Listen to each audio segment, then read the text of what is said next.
My name is Mohammed Seydou, and I'm the Honorable Commissioner for Water, Environment and Forest Resources, Gombe State. We are here today because we have a very important visitor in our mix who happens to be a professor from the United States on agriculture. Okay, so my name is Daniel Uye. I'm a faculty member at Biosystems and Agricultural Engineering at Michigan State University. And I am a faculty focusing on smart agriculture. So in my research group at Michigan State University, we focus on using new advanced techniques to improve farming and also help farmers not only cultivate crops during the normal season, but also during the dry season, and also help in areas of climate change. You know, we have a lot of climate impacts on growing crops right now around the world, not just a problem in Nigeria. And we use different kind of advanced techniques to help farmers make the right decision during all these erratic weather patterns. But before anything is done, you need to come and see what we have on ground. I've learned that he has already visited the Dadunkowa Dam. He's seen for himself, he's seen the irrigation sites.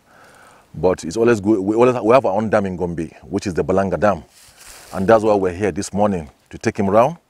And already, I can see from the expression on his face, he's appreciating what he has seen. So my visit started yesterday, and to be honest, just the way the Honorable Commissioner for Water Resources said, I am speechless, you know, with the level of infrastructure I have seen in Gombe State, with the level of leadership from His Excellency Governor Yahaya.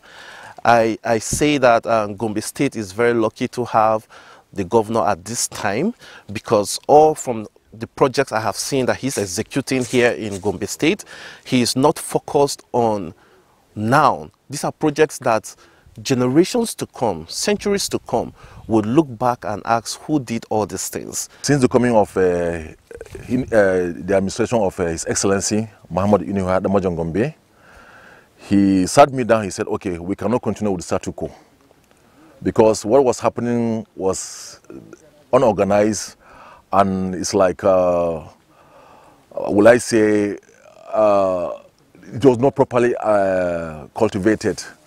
This dam has the potential to cultivate about 11,000 hectares of land, but less than 2,000 was being utilized. So you can see what I'm talking about.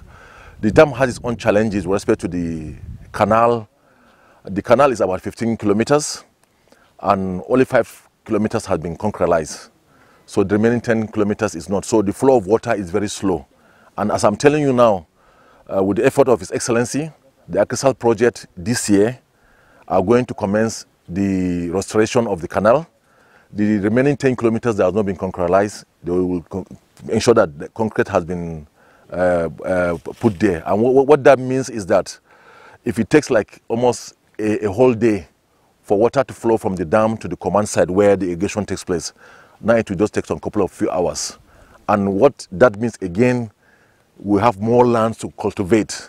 So I'm very sure in the not long distant future, we'll be able to get to that 11,000 that we've been always saying is on paper. We've seen it is there, but we only cultivate less than that. So I visited the industrial park yesterday, and I saw a factory. You know, that's to show how His Excellency is attracting different private partners to come and collaborate with Gombe State. I saw a factory that has a capacity of 450 tons a day. That is a potential to export rice out of Nigeria, not just Gombe State. So with the Balanga Dam that we are standing in front, looking at this whole facility here, I see a potential of irrigating about 20,000 hectares of land, not just the 11,000, because it goes way down the road. If we could do this and cultivate rice 3 times a year, you know, these are things that can be done immediately, because you have water, which is the most important part of growing any food in the world.